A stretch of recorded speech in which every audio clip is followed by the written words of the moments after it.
যান বাংলাদেশে, পাকিস্তান চলে যান, এখানে নামাজ পড়ুন, কেউ বলবে না, এখানে চলবে না। তবে কি এবার মুসলমানদের ধর্মীয় বিশ্বাসে আঘাত ও সংবিধান লঙ্ঘনের দায়ে গ্রেফতার হতে চলেছেন মন্ত্রী দিলীপ ঘোষ? উস্কানিমূলক মন্তব্যের অভিযোগ, দিলীপের বিরুদ্ধে এফআইআর। দিলীপ ঘোষ বিভিন্ন উস্কানিমূলক মন্তব্য করেই চলেছেন, কিন্তু রাজ্য প্রশাসন নিশ্চোখে অবিলম্বে এই সব মন্তব্যের জন্য দিলীপ ঘোষের বিরুদ্ধে ব্যবস্থা নেওয়া হোক এবং তাকে অবিলম্বে গ্রেফতার করা হোক। দিলীপ ঘোষ, তোকে বলছি, তোর কে সাহস দিল যে সমস্ত মুসলিম সম্প্রদায়কে হরিদাস পাল বলার? তুই একটা অশিক্ষিত বর্বর, পেটে তো তোর বিদ্যে নেই, শিক্ষা তো তোর নেই, তোর স্পর্ধা কত? তুই কে রে? তুই কে এই মুসলিম সম্প্রদায়কে এই ধরনের কথা বলা? ভারতের মুসলিমদের নামাজ পড়তে হলে বাংলাদেশ বা পাকিস্তান যেতে বলেছেন ভারতের পশ্চিমবঙ্গের সিনিয়র বিজেপি নেতা দিলীপ ঘোষ। 21 জুন আন্তর্জাতিক যোগ দিবস উপলক্ষে ভারতের প্রধানমন্ত্রী নরেন্দ্র মোদীর কলকাতা সফর ও রেড রোডে ট্রাফিক নিয়ন্ত্রণের বিষয়ে কথা বলতে গিয়ে তিনি এই বিতর্কিত মন্তব্য করেন। পশ্চিমবঙ্গের মুসলিম সম্প্রদায়ের একাংশ এবং ধর্মীয় নেতারা এই আয়োজনের স্থান নিয়ে প্রশ্ন তোলেন। তাদের অভিযোগ, সাম্প্রতিক ঈদ উল আজহায় নিরাপত্তার অজুহাতে রেড রোডে ঈদের নামাজ পড়ার অনুমতি দেওয়া হয়নি এবং মুসল্লিদের ব্রিগেড প্যারেড গ্রাউন্ডে পাঠানো হয়েছিল। নামাজে বাধা দিয়ে যোগ দিবসের জন্য কেন রাস্তা বন্ধ করা হচ্ছে তা নিয়ে তারা ক্ষোভ জানান। তিনি সংখ্যালঘু সম্প্রদায়ের উদ্দেশ্যে বলেন, ওনারা কোন হরিদাস পাল যে তাদের জন্য রাস্তা আটকাতে হবে? প্রধানমন্ত্রী বা মুখ্যমন্ত্রীর জন্য রাস্তা বন্ধ করা যুক্তিসঙ্গত। তিনি ক্ষোভ প্রকাশ করে বলেন, 107 বছর ধরে তো চলেছে, একবার বন্ধ করে দেয়াতে দম বন্ধ হয়ে যাচ্ছে। বাংলাদেশ পাকিস্তানে চলে যান, সেখানে গিয়ে নামাজ পড়ুন, কেউ কিছু বলবে না। এখানে এসব চলবে না। সরকার পাল্টে গেছে, এগুলো বন্ধ করার জন্য লোক পাল্টেছে, আর এগুলো বন্ধ হবেই। সরকার পরিবর্তন হওয়ার সাথে সাথে অনেক রকমের পরিবর্তন আমরা এক্সপেক্ট করেছিলাম, পরিবর্তন আমরা জানতাম যে হ্যাঁ একটা পরিবর্তন হবে, কিন্তু এরকমভাবে পরিবর্তন হবে এটা এখন আমরা কেউ ভাবতে পারিনি। সরকার যদি সেকুলারিজমের একটা পার্ট পড়ছিল প্রথম, এখন বুঝতে পারছি যে সেকুলারিজম পার্টটা শুধুমাত্র একটা শো অফ ছিল। 7 দিন রাস্তা ব্লক করে স্বাস্থ্যর আমি জানি না কতটা উন্নতি হবে। পশ্চিমবঙ্গের ট্রাফিকের স্বাস্থ্য খুব খারাপ হয়ে যাবে, ট্রাফিকের অবস্থা বেহাল হয়ে যাবে। ট্রাফিক সিস্টেমটাকে এখন নতুন করে ডাক্তার দেখাতে হবে, ট্রাফিক সিস্টেমের জন্য নতুন স্বাস্থ্য ব্যবস্থা বানাতে হবে এই মুহূর্তে। আর যোগাসনের জন্য রাস্তা ব্লক করা, এটা এই মুহূর্তে দাঁড়িয়ে সরকারের সবথেকে বড় আমি মনে করি ব্যর্থতার মধ্যে একটা জিনিস এই মুহূর্তে দাঁড়িয়ে। কারণ এই আইনটা কি মুখ্যমন্ত্রী নতুন তৈরি করতে যাচ্ছেন যে কোনো একজন ক্রিমিনালকে যদি সমর্থন করে কেউ, তাহলে তাদের বাড়ি নিলামে চলে যাবে? এই আইনটার ব্যাপারে আমি জানতাম না। আসলে সরকার নিরপেক্ষ থাকতে ভুলে গেছে। সরকারের নিরপেক্ষতা কোথাও একটা গিয়ে একটা বড় দায় হয়ে গেছে। সরকার ভুলে গেছে কিভাবে নিরপেক্ষভাবে কাজ করতে হয়। প্রিয় দর্শক, নতুন একটি নিউজে আপনাকে স্বাগতম। ভারতের পশ্চিমবঙ্গের বিজেপি নেতা ও মন্ত্রী দিলীপ ঘোষ মুসলমানদেরকে হরিদাস পাল বলাই এবার নিজেই ফেঁসে যাচ্ছেন এই মন্ত্রী। ভারতের হিন্দু সম্প্রদায় এবং মুসলমানরা উভয় সমাজের লোকজন এবার ক্ষেপে উঠেছে এই মন্ত্রী দিলীপ ঘোষের বিরুদ্ধে।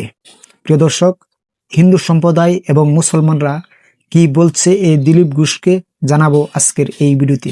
প্রিয় দর্শক, দিলীপ ঘোষ মুসলমানদের নামাজ নিয়ে কটূক্তি করায় এবং হরিদাস পাল বলাই এই দিলীপ ঘোষকে কি গ্রেপ্তার করা যায় নাকি জানিয়ে যাবেন আমাদের এই ভিডিওর কমেন্ট বক্সে। প্রিয় দর্শক, আর কথা বাড়াবো না, চলুন আমরা ভিডিওতে একটি লাইক দিয়ে ধারাবাহিকভাবে সম্পূর্ণ ভিডিওটি দেখে আসি। ধন্যবাদ সবাইকে। যান বাংলাদেশে, পাকিস্তান চলে যান, এখানে নামাজ পড়ুন, কেউ বলবে না, এখানে চলবে না এইসব। এভাবেই তীব্র ক্ষোভ নিয়ে ভারতের মুসলিমদের নামাজ পড়তে হলে বাংলাদেশ বা পাকিস্তান যেতে বলেছেন ভারতের পশ্চিমবঙ্গের সিনিয়র বিজেপি নেতা দিলীপ ঘোষ। 21 জুন আন্তর্জাতিক যোগ দিবস উপলক্ষে ভারতের প্রধানমন্ত্রী নরেন্দ্র মোদীর কলকাতা সফর ও রেড রোডে ট্রাফিক নিয়ন্ত্রণের বিষয়ে কথা বলতে গিয়ে তিনি এই বিতর্কিত মন্তব্য করেন। পশ্চিমবঙ্গের মুসলিম সম্প্রদায়ের একাংশ এবং ধর্মীয় নেতারা এই আয়োজনের স্থান নিয়ে প্রশ্ন তোলেন। তাদের অভিযোগ, সাম্প্রতিক ঈদ উল আজহায় নিরাপত্তার অজুহাতে রেড রোডে ঈদের নামাজ পড়ার অনুমতি দেওয়া হয়নি এবং মুসল্লিদের ব্রিগেড প্যারেড গ্রাউন্ডে পাঠানো হয়েছিল। নামাজে বাধা দিয়ে যোগ দিবসের জন্য কেন রাস্তা বন্ধ করা হচ্ছে তা নিয়ে তারা ক্ষোভ জানান। তিনি সংখ্যালঘু সম্প্রদায়ের উদ্দেশ্যে বলেন, ওনারা কোন হরিদাস পাল যে তাদের জন্য রাস্তা আটকাতে হবে? প্রধানমন্ত্রী বা মুখ্যমন্ত্রীর জন্য রাস্তা বন্ধ করা যুক্তিসঙ্গত। তিনি ক্ষোভ প্রকাশ করে বলেন, 107 বছর ধরে তো চলেছে, একবার বন্ধ করে দেয়াতে দম বন্ধ হয়ে যাচ্ছে। বাংলাদেশ পাকিস্তানে চলে যান, সেখানে গিয়ে নামাজ পড়ুন, কেউ কিছু বলবে না। এখানে এসব চলবে না। সরকার পাল্টে গেছে, এগুলো বন্ধ করার জন্য লোক পাল্টেছে, আর এগুলো বন্ধ হবেই। সরকার পরিবর্তন হওয়ার সাথে সাথে অনেক রকমের পরিবর্তন আমরা এক্সপেক্ট করেছিলাম, পরিবর্তন আমরা জানতাম যে হ্যাঁ একটা পরিবর্তন হবে, কিন্তু এরকমভাবে পরিবর্তন হবে এটা এখন আমরা কেউ ভাবতে পারিনি। সরকার যদি সেকুলারিজমের একটা পার্ট পড়ছিল প্রথম, এখন বুঝতে পারছি যে সেকুলারিজম পার্টটা শুধুমাত্র একটা শো অফ ছিল। 7 দিন রাস্তা ব্লক করে স্বাস্থ্যর আমি জানি না কতটা উন্নতি হবে। পশ্চিমবঙ্গের ট্রাফিকের স্বাস্থ্য খুব খারাপ হয়ে যাবে, ট্রাফিকের অবস্থা বেহাল হয়ে যাবে। ট্রাফিক সিস্টেমটাকে এখন নতুন করে ডাক্তার দেখাতে হবে, ট্রাফিক সিস্টেমের জন্য নতুন স্বাস্থ্য ব্যবস্থা বানাতে হবে এই মুহূর্তে। আর যোগাসনের জন্য রাস্তা ব্লক করা এটা এই মুহূর্তে দাঁড়িয়ে সরকারের সবথেকে বড় আমি মনে করি ব্যর্থতার মধ্যে একটা জিনিস এই মুহূর্তে দাঁড়িয়ে। কারণ এই আইনটা কি মুখ্যমন্ত্রী নতুন তৈরি করতে যাচ্ছেন যে কোনো একজন ক্রিমিনালকে যদি সমর্থন করে কেউ তাহলে তাদের বাড়ি নিলামে চলে যাবে? এই আইনটার ব্যাপারে আমি জানতাম না। আসলে সরকার নিরপেক্ষ থাকতে ভুলে গেছে, সরকারের নিরপেক্ষতা কোথাও একটা গিয়ে একটা বড় দায় হয়ে গেছে। সরকার ভুলে গেছে কীভাবে নিরপেক্ষভাবে কাজ করতে হয়।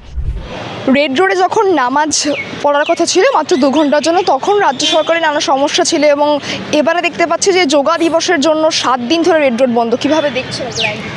প্রথমে যেটা বলবো সেটা হচ্ছে যে হাইকোর্টে আমরা আসতাম, যেখান থেকে আমরা ফ্লাইওভার থেকে নেমে বা SSKM-এর সামনে থেকে যেটা 2 মিনিটে হাইকোর্টে আসতাম সেটা 20 মিনিট থেকে আসতে হচ্ছে। মানে অফিসিয়াল টাইমে আমাদের আর কারো আমি জানি না অন্য কোনো প্রফেশনে কি সমস্যা হচ্ছে কি না, সারা কলকাতাতে সমস্যা হয়ে থাকে। আমরা যারা হাইকোর্ট প্র্যাকটিস করি সব থেকে বড় সমস্যাটা আমাদেরই হচ্ছে যে 2 মিনিটের রাস্তাটা আমাদেরকে 20 মিনিটে আসতে হচ্ছে, প্রথম কথা। আর দ্বিতীয় কথা, দেখুন সরকার পরিবর্তন হওয়ার সাথে সাথে অনেক রকমের পরিবর্তন আমরা এক্সপেক্ট করেছিলাম, পরিবর্তন আমরা জানতাম যে হ্যাঁ একটা পরিবর্তন হবে, কিন্তু এরকমভাবে পরিবর্তন হবে এটা এখন আমরা কেউ ভাবতে পারিনি। যেই রোডে 2 ঘন্টা নামাজের জন্য সরকারের আপত্তি, সরকারের সমর্থকদের আপত্তি, ভক্তদের আপত্তি, নামাজ পড়তে দিলে হয়তো পুরো কলকাতা ব্লক হয়ে যাচ্ছে, সেই রকম মানসিকতা যেই সরকারের মধ্যে দেখতে পাচ্ছি আমরা প্রথমে আমরা সমর্থন করেছিলাম যখন ব্রিগেডে নামাজ শিফট করা হলো বা নামাজের জায়গাটাকে শিফট করা হলো, কোনো আপত্তি ছিল না বিষয়টাতে আমাদের। কারণ ঠিক আছে, কোনো ধর্মীয় অনুষ্ঠানের জন্য কোনো কিছুর জন্য রাস্তা ব্লক হওয়া দরকার উচিত নেই, আমরা মানি না সেটা। কারণ হ্যাঁ সেকুলারিজম যদি সরকার দেখায় আমাদের না, আমাদের নাগরিকদের শুনুন, ব্যাপারটা হচ্ছে সেকুলারিজম সরকার দেখালে আমাদের নাগরিকদের আরও বেশি দরকার সেকুলারিজম দেখানো।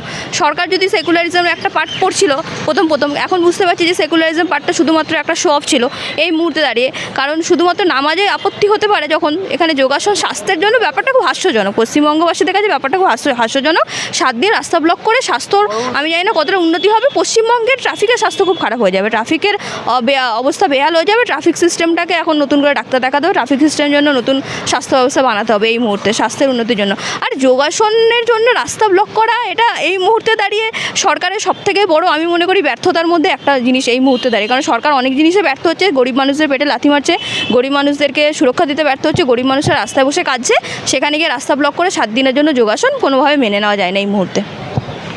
মুখ্যমন্ত্রী শুভেন্দু অধিকারী তিনি গেছিলেন ডায়মন্ড হারবার এবং সেখানে গিয়ে বলছেন যারা জাহাঙ্গীর খানকে সমর্থন করেছেন সে সমস্ত যারা জাহাঙ্গীর খানের লোক রয়েছেন তাদের নাকি বাড়ি নিলামে রাখা হবে, তাদের ঘরে ঢুকতে দেওয়া হবে না। মুখ্যমন্ত্রীর মুখে এরকম ধরনের ভাষা কি বলবেন? এটা আবার কোথাকার আইন?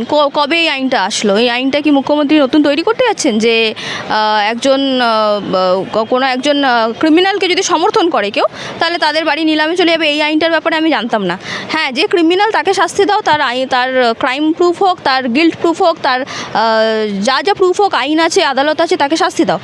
আর তাকে যে ক্রিমিনালকে সাপোর্ট, আর সবথেকে বড় কথা গেলে ক্রিমিনালকে সাপোর্টের কথা আসছেই বা কোথা থেকে? এখানে ক্রিমিনালকে সাপোর্টের কথা যারা কোনো রকমের আইন বিশৃঙ্খলা তৈরি করছে তাদেরকে পুলিশ ধরুক, তাদেরকে পুলিশ শাস্তি দিক। বিশৃঙ্খলার যে কোনো জায়গা নেই পশ্চিমবঙ্গবাসীদের কাছে, আমরা চাই না কোথাও বিশৃঙ্খলা হোক।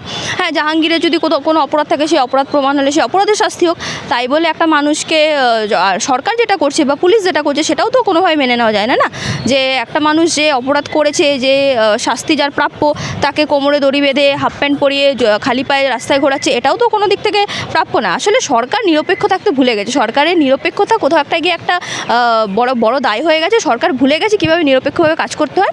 মানে সবে এসছে, এখনও 2 মাসও হয়নি, 1-1.5 মাস হয়েছে। এখন থেকেই যদি এইরকম কথাবার্তা বলে তাহলে পশ্চিমবঙ্গবাসীরা খুব ভালোভাবে নেবে না। পশ্চিমবঙ্গবাসীরা যেই সরকার দেখতে চেয়েছিল, নিরপেক্ষ সরকার দেখতে চেয়েছিল, উদারবাদ সরকার দেখতে চেয়েছিল, উন্নয়নের সরকার দেখতে চেয়েছিল, উন্নয়নটা কম হচ্ছে, এখন পক্ষপাতিত্বটা বেশি হচ্ছে। সেই পক্ষপাতিত্বটা আমরা দেখতে চাইছি না। আশা করছি পক্ষপাতিত্বটা কোথাও একটা গিয়ে সরকার যদি ঠিক জায়গায় আসে, সরকার যদি ঠিক নিয়ম মেনে, আইন মেনে, এই যে কালচার নতুন তৈরি হয়েছে পশ্চিমবঙ্গে, যে যেখান থেকে পারছে মানুষ মেরে দিচ্ছে, যে যেখান থেকে পারছে ডিম ছুটছে, যেখান থেকে পারছে ইট পাটকেল ছুটছে, তাহলে এই জিনিসগুলো বেশি দিন চলে না। সরকার ক্ষমতায় থেকে এই বিশৃঙ্খলাগুলো বেশি দিন মানুষ নিতে পারবে না। বিশৃঙ্খলাগুলোকে বন্ধ করার ব্যবস্থা করুক সরকার, আমি সেটাই বলবো। বিশৃঙ্খলাগুলো এগুলোকে বন্ধ করুক, মানুষকে সুরক্ষা দিক, আইনের জায়গায় থাকুক, আইনকে কেউ যেন নিজের হাতে নেয় না, কেউ যেন নিজেকে বিশাল বড় বিচারপতি যাতে না ভেবে রাস্তায় চলে না আসে, মানুষকে শাস্তি দেওয়ার জন্য আদালত আছে, এটা সরকারের দেখার দায়িত্ব।